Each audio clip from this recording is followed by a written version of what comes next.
Hi, this is Kelsey, and I am reviewing the PowerPoint presentation on depression and suicidality. I thought the overall presentation was wonderful.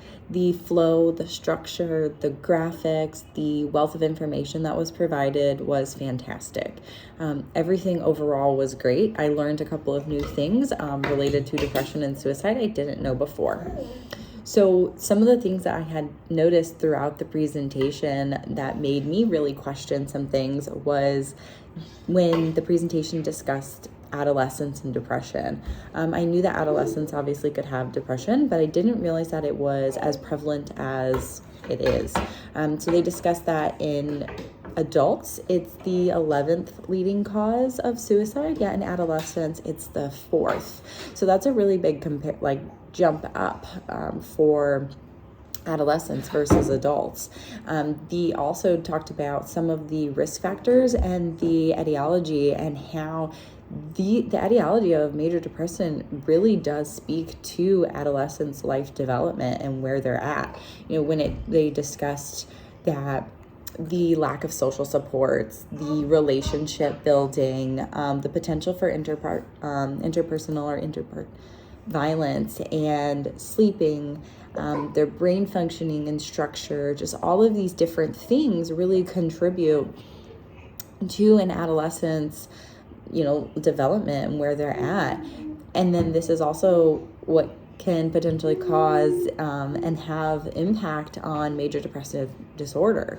So these are things that I didn't realize went hand in hand and kind of correlated with one another.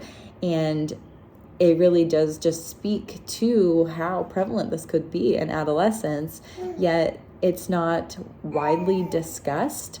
I know that suicide in adolescence is becoming very popular, if you will.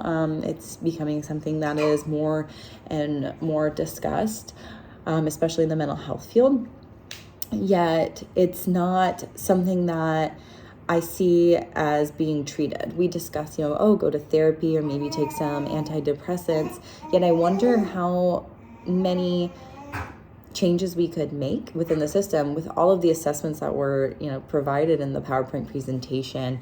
If we could utilize some of those assessments at well checkups from pediatricians or during physicals, their yearly physical exam, if those started being given out, if there would be an increase, a decrease in the prevalence, or if we could, start to implement some interventions then and treatment and how that would work.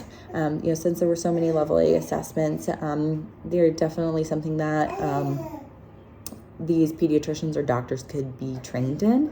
And not only that, they could be referred out to their guidance counselor to do at school, or the school social worker of some level. So it just really made me start thinking about major depression disorder and adolescence. And I loved the viewpoint that you guys had brought on that, and that you really did go into that and discuss that. I also really appreciated that you took it into discussing religion and how if we implement our spirituality and our religion, that there can be a reduced effect of this and how important that can be.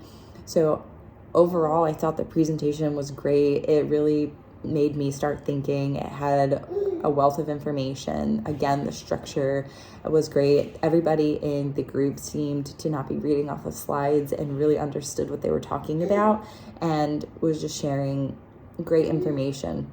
So I appreciated everything that this group had done, and I thank them for their great presentation.